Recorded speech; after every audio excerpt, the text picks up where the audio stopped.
Olá! Hoje vamos analisar a fundo umas ideias bem interessantes sobre paz, sobre desarmamento e também sobre diálogo entre culturas. Sim, vamos olhar para textos sobre Daisaku Ikeda, que foi presidente da Soka Gakkai International, a SGI, e suas propostas anuais pela paz. Exato. Ele presidiu a Soka Gakkai a partir de 1960 e a SGI desde que ela foi fundada, lá em 75, né? Isso. E a SGI tem pilares bem definidos: buscar a paz mundial, começando pela transformação de cada um, lutar pelo fim das armas nucleares e fomentar um senso de cidadania global. E ele escreveu essas propostas de paz todo ano, de 83 até 2022. Hoje o foco é a de 1985, Novas Ondas de Paz rumo ao século XXI. O que a gente pode tirar de mais importante dela, olhando o contexto da época? Olha, 1985 é um ano chave. Fazia 10 anos da SGI, 40 anos do fim da Segunda Guerra Mundial e, claro, estávamos no meio da Guerra Fria. Muita atenção. Muita. Então, o apelo principal do Ikeda ali era veemente pela retomada do diálogo. Do diálogo e das negociações de desarmamento entre os Estados Unidos e a União Soviética. Urgente. Faz todo sentido. Ele mencionava preocupações específicas, tipo a corrida armamentista. Com certeza. A militarização do espaço era uma delas, e ele insistia muito num encontro de cúpula, sabe? Entre os líderes das superpotências. Um encontro direto. Sim, ele via o diálogo cara a cara como essencial para dissolver a desconfiança mútua. Para ele, essa desconfiança era a raiz do problema todo. Mas ele tinha noção das dificuldades, imagino. Não era um otimismo ingênuo. De forma alguma. Ele até cita o poeta Tagore, uma frase forte. Pergunta o possível ao impossível. Onde está a tua morada? Nos sonhos do inapto. É a resposta. Uau! E o que ele queria dizer com isso? Para o Ikeda, essa inaptidão, essa sem capacidade, seria justamente não agir pelo desarmamento. Seria ficar só no sonho, sem tentar tornar o impossível possível. Interessante essa linha de raciocínio. E, para fortalecer esse argumento de que a mudança era possível, mesmo parecendo impossível, ele usou algum exemplo? Usou sim, e um bem curioso, do Japão. Ele menciona um livro do Noel Perrin, sobre como o Japão, lá entre os séculos 17 e 19, Sim. fez uma escolha consciente de abandonar as armas de fogo, que na época eram a tecnologia superior, né? Abandonar e voltar para quê? Voltar para a espada. E essa escolha foi baseada em valores morais, valores estéticos da cultura japonesa da época. Que reviravolta.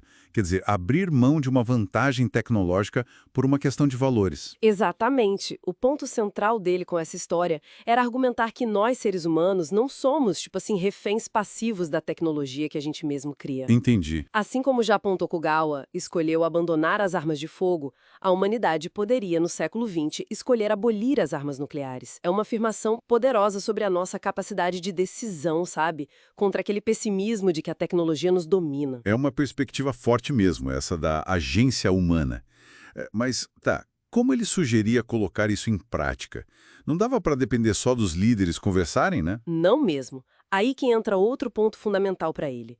O papel das ONGs, das organizações não governamentais e dos cidadãos comuns. As pessoas. A sociedade civil agindo. Isso, ele até detalha atividades da própria SGI na época. Por exemplo, aquela exposição Armas Nucleares Ameaçam o Nosso Mundo, ela rodou o mundo, foi exibida até na ONU, na Organização das Nações Unidas. Lembro dessa exposição. De ajuda a refugiados, como os da fome na África, colaborando com o ACNUR, o Alto Comissariado da ONU para Refugiados. Ele chamava isso de diplomacia da gente comum. Diplomacia da gente comum, gostei. E além dessa mobilização popular e dos apelos aos líderes, a proposta também olhava para o futuro de certas regiões, né? Tinha algo sobre a Ásia e o Pacífico? Tinha, sim. Ele já reconhecia o dinamismo econômico que estava crescendo ali na região. Mas, ao mesmo tempo, ele fazia um alerta. Qual era o alerta? Para que essa nova era, a era da Ásia e do Pacífico, não fosse vista só pelo lado econômico ou militar. Ele batia na tecla de que a base para isso deveria ser o intercâmbio humano, o respeito mútuo entre as culturas. Ah, interessante. Compreender o que ele chamava de coração da Ásia, sabe? Ele dava muito valor, por exemplo, a amizade entre China e Japão, construída sobre respeito, não sobre poder. E ele até conecta essa visão com pensadores como Coudenhove Kalergi e o Toynbee. Que também viam o Pacífico como central. Exato, mas que ligavam essa centralidade a uma civilização mais pacífica, mais aberta, não só poder. Então, a chave para essa visão de futuro mais pacífico seria o intercâmbio cultural e educacional. Era por aí? Fundamentalmente. Era a aposta dele. Ele até detalha iniciativas concretas, como os intercâmbios da Universidade Soka, que ele fundou, e os projetos da Associação de Concertos Mignon. Mignon. O que eles faziam? Projetos lindos, como a viagem musical pela Rota da Seda e a Rota do Mar.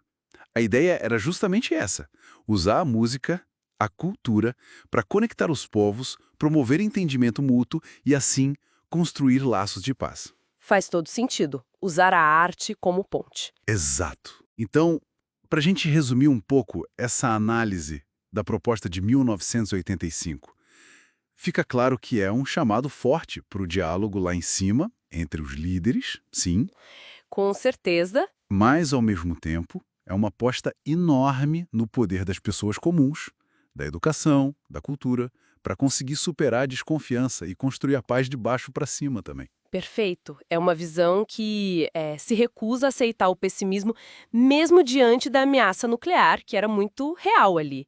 Ele propõe ação concreta em muitos níveis, do individual ao global, do político ao cultural. Para mudar a direção das coisas. Isso, para mudar a corrente dos tempos, como ele gostava de dizer.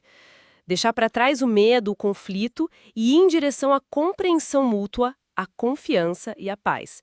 Ele já estava olhado para o século XXI que estava chegando. E fica a reflexão, né? Quase 40 anos depois dessa proposta, como será que essas ideias sobre desarmamento nuclear, sobre diálogo entre culturas, sobre o papel da Ásia-Pacífico, como elas ressoam no mundo de hoje?